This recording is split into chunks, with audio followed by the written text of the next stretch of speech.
Hi everyone, I'm coming at you from Office A312 for this week's video, so let's go. So your readings for this week come from the IVCC Stylebook and from the EmpoWord textbook. And I wanted to start by just quickly buzzing through some of the highlights from the Stylebook. So if you want to have it open in another tab, that might be a good idea. But your first reading assignment was pages 1 through 8. And pages 1 through 8 just remind you about the grading standards for the English department at IVCC. I always want it to be very clear to you how I'm going to go about grading your essays. And I typically use 2 rubrics per essay in English 1002. So the first essay is drawn from the one in the Stylebook that you see in front of you. And it has to do with sort of all the typical elements of the essay. The secondary rubric that I use connects more to my assignment in particular. But a good place to start thinking about how essays are graded in Comp 2 is with the Stylebook and these grading standards that are presented to you. So the elements of the rubric that I would like you to read more thoroughly, if you haven't yet done so, are about the thesis, the audience, the organization of the essay in terms of the essay overall, the body paragraph structure, and the introduction and conclusion. We'll also be thinking about the support for your idea, so that has to do with how well you develop them and the level of thought presented. We'll, of course, take a look at the expression in the essay that has to do with standard written English and the stylistic choices that you make. And then finally, use and documentation of sources. So of course, in Comp 2, one of our big focuses for this class is on research and on how to sort of cite and handle sources. And finally, we'll also take a peek at your MLA format. So again, I'm not going to read this all to you out loud in our video, but please do go through and very carefully read the grading standards and pay special attention to the D and F ratings. Now, those are the most unusual grades usually in any class and certainly in mine, but it's important for you to know some of the pitfalls of essays that could lead to a lower grade for you this semester. So please do read through this section really thoroughly. It actually gives you a sample rubric, which is very similar to the one that you will see in our Blackboard. And then it gives you the assessment of the grading criteria. So the assessment of those criteria tells you for each letter grade what exactly that paper should or should not do to earn a particular grade. And I don't want the grading in English 1002 to be a mystery to you at all. So one thing that I wanted to talk really briefly about for a moment was grammar and how important is grammar in Comp 2. So I'll just talk about that for a moment. Now, of course, I'm an English nerd at heart, so I'm all about grammar. I'm deeply invested in it, and I do think it's important to have a working knowledge of our grammar because it's literally what makes our language work. It's what makes it function as a language. Now, that being said, students often have a perception in their own writing that grammar is the #1 element they need to worry about. So it's really common during the first couple of days of class, I'll ask students, what are some of your goals for the semester? And at least half of the students, their #1 goal for the semester is to improve their grammar. Now, I think that goal often emerges from their past experiences in English, where perhaps they had teachers or professors that were really harped on grammar and were like really sticklers about it. So as I said, I do think grammar is important, and I want you to do the best with grammar that you can, and I will provide feedback and resources for you to do that. However, grammar for most professors of English, and certainly in our department, sort of falls to the bottom of the list of importance, if you can believe it. Because as you can imagine, if you don't have a strong thesis statement, if you don't have well-organized essay, if your ideas are not well supported or you're not offering good evidence for them, it truly doesn't matter if you have good grammar. You can write the most beautifully crafted sentence in the world, but if the ideas aren't there, then it's kind of a moot point. So when it comes to revision, we encourage you to focus on the global issues first. Those are things that have to do like with thesis, with organization, with the structure of your essay. And then we slowly move down that list until we get to the nitpicky grammar, editing, and proofreading sort of last thing. So when it comes to grading the grammar on your essays, yes, I will give you feedback on your grammar, certainly. But my most important concern is that your writing communicates effectively at the sentence level.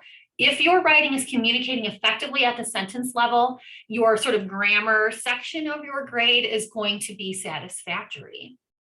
The problem with grammar comes in when writing features so many serious errors that the communication of that writing is ineffective.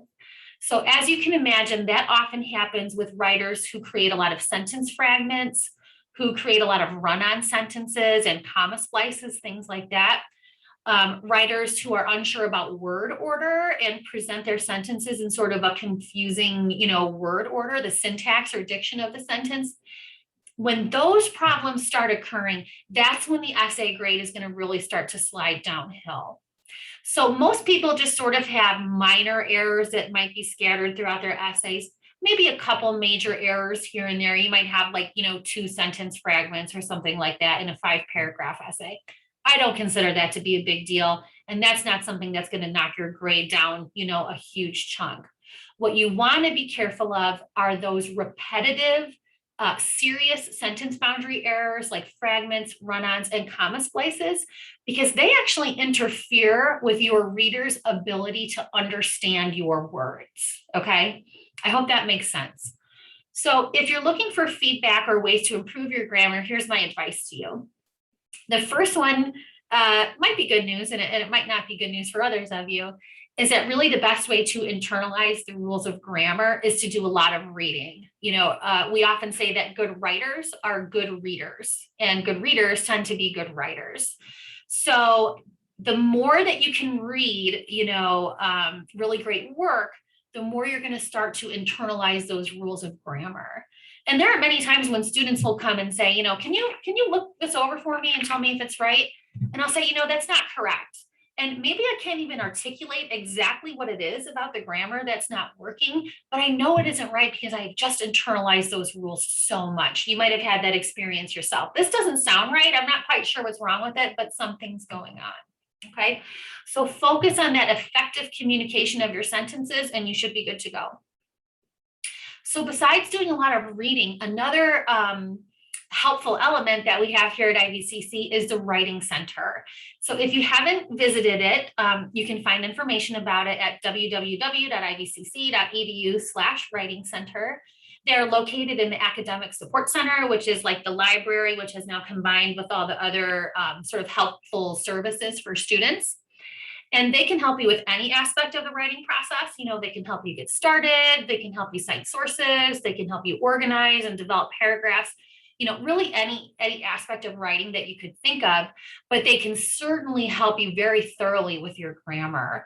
So they might go through your essay with you if you have a draft, or you might just head in and say, I know I have a problem with sentence fragments and I just can't get it. Can you help me figure it out? And their friendly tutors would be very happy to sit and talk with you about that. Besides the Writing Center, I would also welcome you to come to my office hours.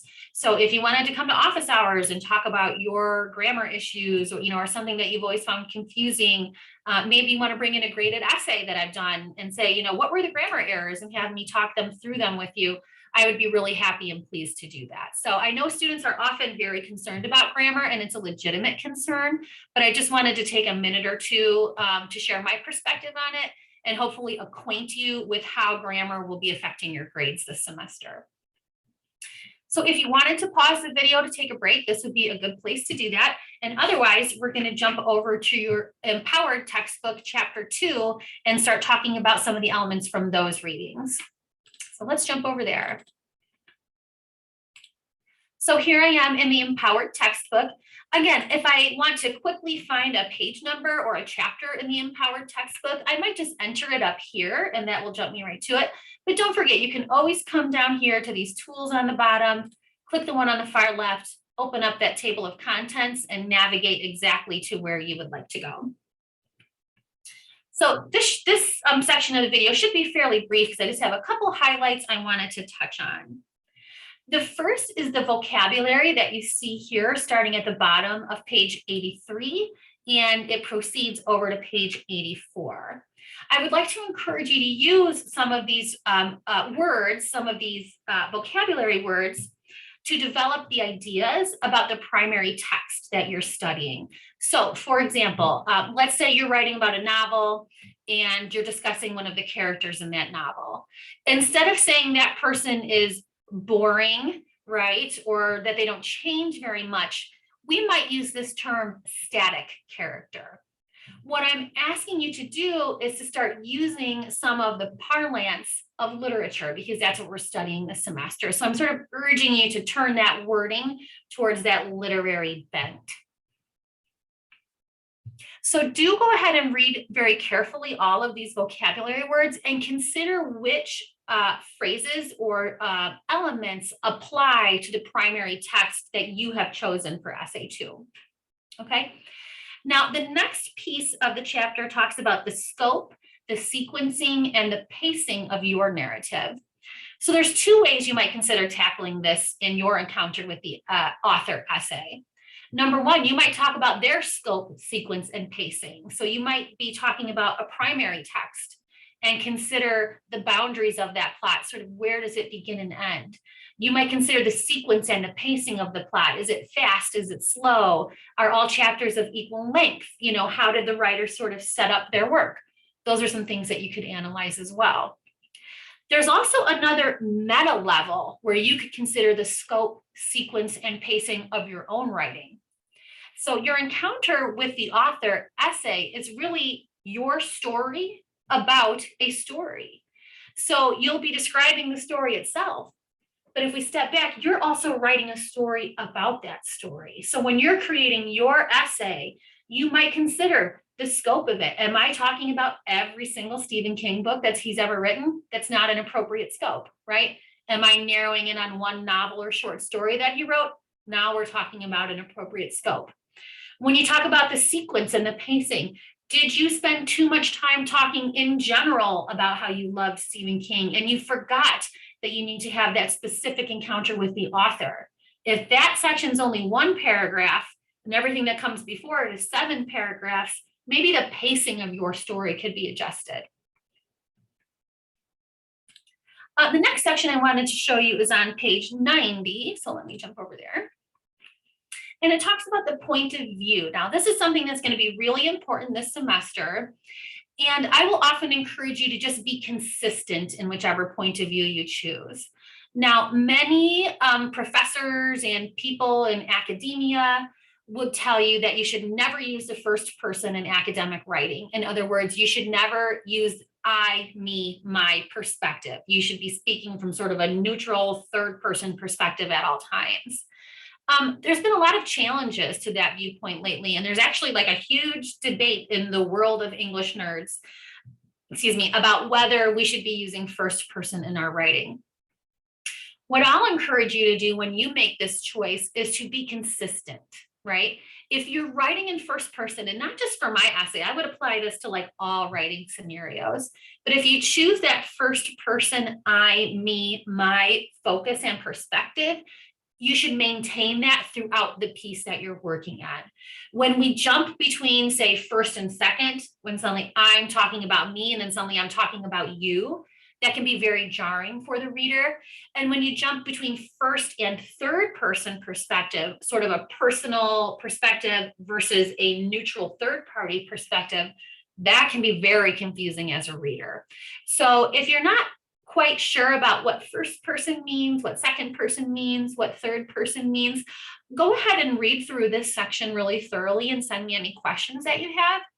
I anticipate and from previous experience know that for the first essay, most students choose that first person, and that's fabulous.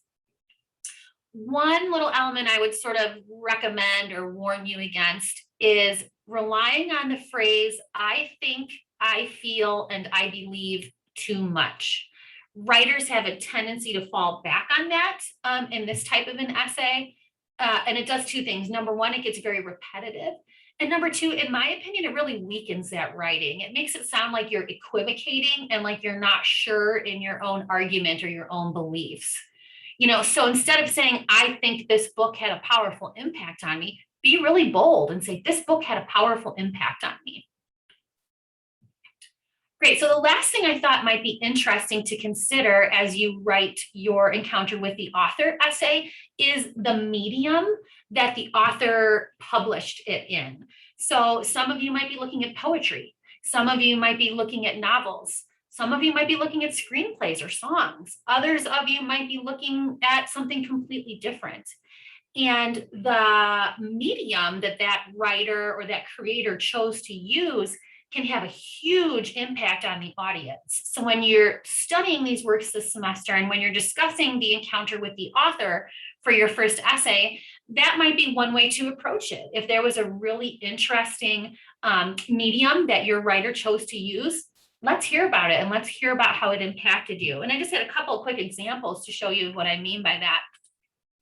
So there have been many books written about the Selma to Montgomery marches, the bus boycott of the civil rights movement that I'm sure many of you are familiar with, that involved Dr. Martin Luther King Jr. and Congressman John Lewis, who recently passed away. So certainly there are many sort of typical, novels or books that you could read about this march, and you might discuss the sequence and the pacing and things like that. But let me show you this. John Lewis also published a really fabulous graphic novel. It's three books in like sort of a longer graphic novel series called March. So it's called March by John Lewis. And here's one panel from this book. I think you can probably see just that visual impact that this choice of medium has on the audience is much different than if you were simply reading lines about this in a book, right? So as you consider how this piece or this author or this text impacted you, one thing that you might want to consider discussing is the medium. How did they create it and what impact do you think it had on the audience? So remember, your encounter with the author story is your story about a story, and we hope that you can captivate us with your story. Okay, my last piece of advice for you to get prepping for your draft and as you start writing is that you might want to start looking at the primary text that you have selected and consider what quotes you want to use from the book. So remember, the assignment sheet specifies that you need to use at least 3 quotations or summaries from your primary text. And it's up to you if you want to use all direct quotations, that would be fine. If you want to use all summaries, that's also acceptable. Most writers find that using a mix of summaries and quotations is the most effective way to keep your reader engaged. So that would be my advice, would be to use a mix. So just start thinking about what might be some impactful paragraphs or sentences that you want to grab out of that primary text and bring into your encounter with the author essay.